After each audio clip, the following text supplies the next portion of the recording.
তো হ্যালো বন্ধুরা, good morning. আজকে হচ্ছে বৃহস্পতিবার আর আজকে হচ্ছে জুলাই মাসের 9 তারিখ। তো এখন খুব গুড মর্নিং বললে ভুল হবে, এখন প্রায় 12:30টার মতন বেজে গেছে। আর আমরা ঘুম থেকে উঠেছি অনেকক্ষণ, তো উঠে কালকের আবার ভিডিওটা এডিট করলাম। তারপরে তো বাইরেটা তোমাদের দেখালাম না যে প্রচুর মুষলধারে বৃষ্টি হচ্ছে। তারপরে ভীষণ আর আমি শুয়ে শুয়ে অনেকক্ষণ ধরে ল্যাদ খাচ্ছিলাম। আর তারপরে রান্নাও বসিয়ে দিয়েছি। আজকে সেরকম কোনো কিছু রান্নার ঝামেলা রাখিনি। আজকে একটু আলু ভাতে ভাত বসিয়েছি, একটু ডাল, একটু ডিম ভাজা দিয়ে আজকে খাওয়া হয়ে যাবে।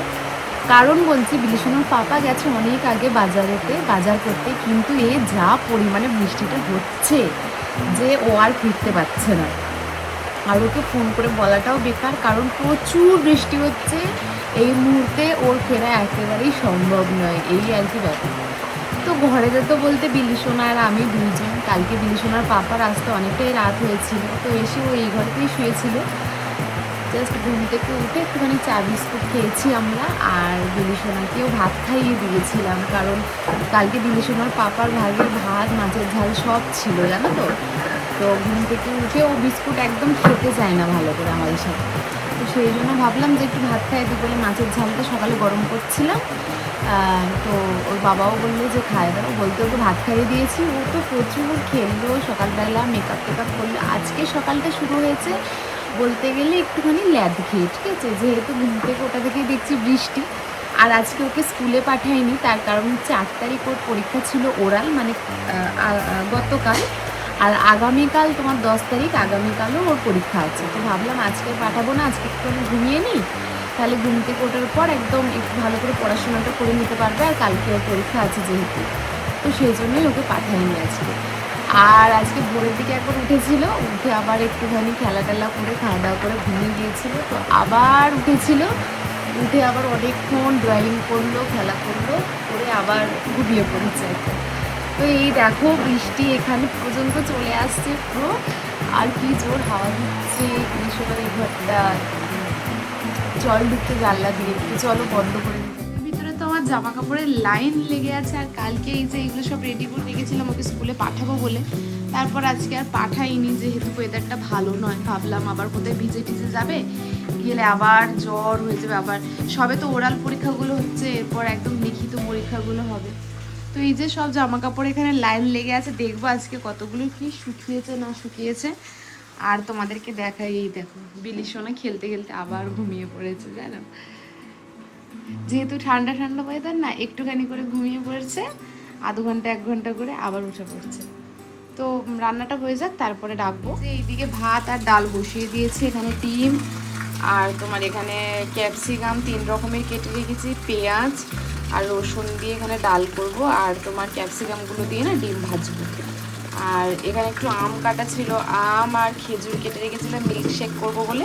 তো বিলিশোনা আবার সেই কি বলে কলা দিয়ে মিল্কশেক খেয়েছে সকালবেলা, আম খাইনি, তো ওটা রয়ে গেছে। আর এখানে আমি একটুখানি না ভেজেছিলাম, ওই সিমুই ভেজেছিলাম দুধ দিয়ে করবো বলে। তারপরে দেখি না ফ্রিজেতে দুধ মানে একদম অল্প আছে, যেটা আছে হবে না। তো ভাবলাম বিলিশোনার পাপা আসুক, তারপরে আবার এটা করবো। কেন ঠান্ডা ঠান্ডা ওয়েদার বলে মনে হয় আমার খুব এখন সিমুই খেতে ইচ্ছা করছে, মানে খুব মিষ্টি মিষ্টি কিছু খেতে ইচ্ছা করছে। তো ওর বাবা বাজার গিয়েছিল যখন, তখনই আমি সিমুইটা মানে ভেজে রেখে দিয়েছিলাম, যে একটুখানি দুধ দিয়ে করে নিলে একটু টিফিন মতন হয়ে যাবে।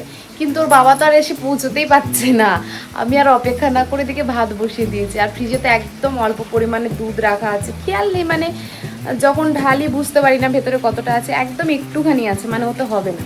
তো সেই জন্য রেখেই দিয়েছি। এরপর এই যে বিলিশোনার পাপা বাজার নিয়ে পৌঁছে গেছে এখানে। আর এই যে আমি এখানে কড়া বসিয়ে দিয়েছি, আমার ভাত অলমোস্ট হয়ে গেছে। এখানে তো আমি ডিম বের করে রেখেছিলাম, তোমাদের দেখালাম। কিন্তু দেখো এদিকে বিলিশোনার পাপা তো মাছ নিয়ে এসেছে এক গাদা, এর মধ্যে আবার মাংস, ইলিশ মাছ, এতে কটা তুলে রেখেছে, এইটা এখন ভাজবো। আর এদিকে চিংড়ি মাছ আর কাতলা মাছ। আর এখানে আমার ডালও হয়ে গেছে, তো ডালটাই ভাজছি, তাহলে এইগুলো দিয়ে ফোড়ন দিয়ে দেবো, ডিমটা আর করবো না। আর এই যে একটুখানি ওই যে সিমুইটা ভেজে রেখেছিলাম, একটুখানি দুধ দিয়ে ফুটিয়ে নিয়েছি, এটা আমি এখন টিফিন খাবো। আর তার আগে এই যে কড়ার মধ্যে একটুখানি মাছ ভাজাটা বসিয়ে দিই। তো এই যে তেলের মধ্যে তো আমি শুকনো লঙ্কা দিই, তোমরা জানোই। তো চলো এখানে মাছটা যতক্ষণ ভাজা হোক ততক্ষণ আমি খেয়ে নিই খাবারটা, কারণ খুব জোর গুড ইভিনিং বন্ধুরা, এখন হয়ে গেছে সন্ধে। আর এখন আমি সন্ধেবেলা রান্না করতে চলে এসেছি। তো দুপুরবেলা রান্নাবান্না করার পর আমরা খাওয়া দাওয়া করে একটুখানি সবাই মিলে শুয়ে পড়েছিলাম, যদিও ঘুমাইনি। তারপর কিছুক্ষণ পর উঠে আর বিলিসোনাকে একটু পড়ালাম, তারপরে ওর সাথে একটুখানি টাইম কাটাচ্ছিলাম, ওর সাথে একটু খেলা করছিলাম। আর তারপর এই যে চলে এসেছি রান্না করতে। তো ভাবলাম যে কি রান্না করব, এমনি বৃষ্টির ওয়েদার। তখন বিলিসন আবার বললো ও লুচি আর আলুর দম খাবে, ও তো লুচি আর আলুর দম খেতে বেশ ভালোবাসে। তো সেই জন্য ভাবলাম কোনো ঝঞ্ঝাট ছাড়াই একটু নিরামিষ আলুর দম করে ফেলি। তো সেই জন্য এই যে দেখতেই পাচ্ছ, তেলের মধ্যে একটুখানি হিং আর একটুখানি আদা দিয়ে দিয়েছি। দিয়ে তেলটা সুন্দর করে একটুখানি নাড়ানাড়ি করে আদাটা ভেজে নিলাম। তারপর এই যে আলুটাও সুন্দর করে ভেজে নিচ্ছি। তো বিলিসোনার পাপা আবার উঠে একটুখানি বেরিয়েছে বাজারের দিক করে, কিন্তু বৃষ্টি তো এদিকে থামছেই না, জানি না সে কখন আসবে ঘরেতে। তো ততক্ষণে আমি রান্নাবান্নাটা সেরে নিয়ে আমি ভাবলাম একটু তাড়াতাড়ি রান্নাটা সেরে নিলে বিলিসোনাকে একটু টাইম দিতে পারবো। আর যেহেতু দুপুর থেকে সন্ধে পর্যন্ত মোটামুটি ওকে আজকে অনেকক্ষণই পড়িয়েছি, প্রায় 3.5-4 ঘন্টার মতন।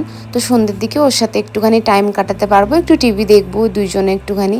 তো বেশি চাপ দেওয়া বাচ্চাদের উচিত নয়, মাঝে মধ্যে ওদের সাথে একটু বন্ধুবান্ধবের মতন খেলাও কিন্তু উচিত। যেহেতু বর্ষার দিন, তো ঘর থেকে কোথাও বেরোতে পারে না, একদম 4 দেয়ালের মধ্যেই থাকে। তো যা কিছু পাওয়া, যা কিছু মানে আশা, সব কিছুই কিন্তু আমাদেরকে ঘিরেই ওদের আর কি। তো যাই হোক, এখানে তোমাদের সাথে কথা বলতে বলতে আলুটা ভেজে টমেটো দিয়ে নুন হলুদ দিয়ে আমি সুন্দর করে কিন্তু আলুর দমটা বসিয়ে দিয়েছিলাম। আর দেখো মোটামুটি এখন আলুগুলো একটু একটু সেদ্ধ হয়ে গেছে। তো তরকারিতে কিন্তু আমি কি বলে একটুখানি আমচুর পাউডারও দিয়েছিলাম, তোমরা লক্ষ্য করেছো কিনা জানি না।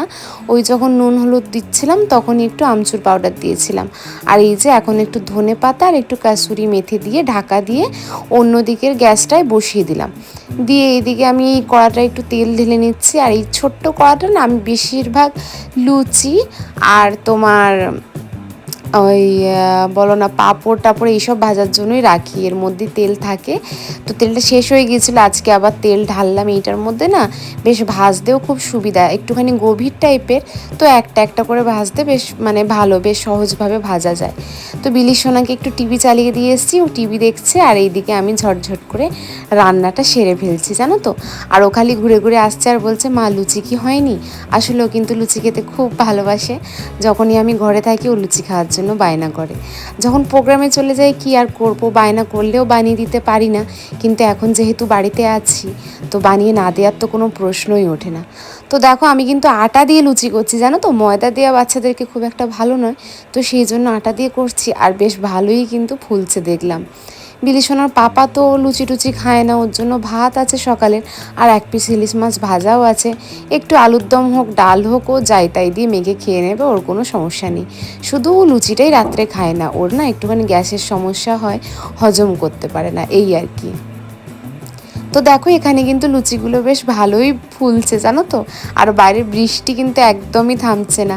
আমি রান্নাঘরের জানলাটা খুলে দিয়েছি, বেশ সুন্দর হাওয়া দিচ্ছে, একদমই কিন্তু গরম লাগছিল না আজকে রান্না করতে। বেশ ভালো ঠান্ডায় ঠান্ডায় কিন্তু আমি রান্নাবান্নাগুলো সেরে নিয়েছি। তো এই যে এখানে আমাদের লুচি আর আলুর দম হয়ে গেছে, একদম রেডি। বিছানা একটা চাদর বিছিয়ে নিয়েছে, এখন আমরা খাবো। তো বিলিসোনা এই যেখানে খেলা করতেছে আটা নিয়ে, দেখো কেমন নেল লাগিয়েছে, নেল এক্সটেনশন। আর এই যে এখানে চলছে হচ্ছে গোপাল ভাঁড়। তো চলো খাওয়া দাওয়া করে নিই।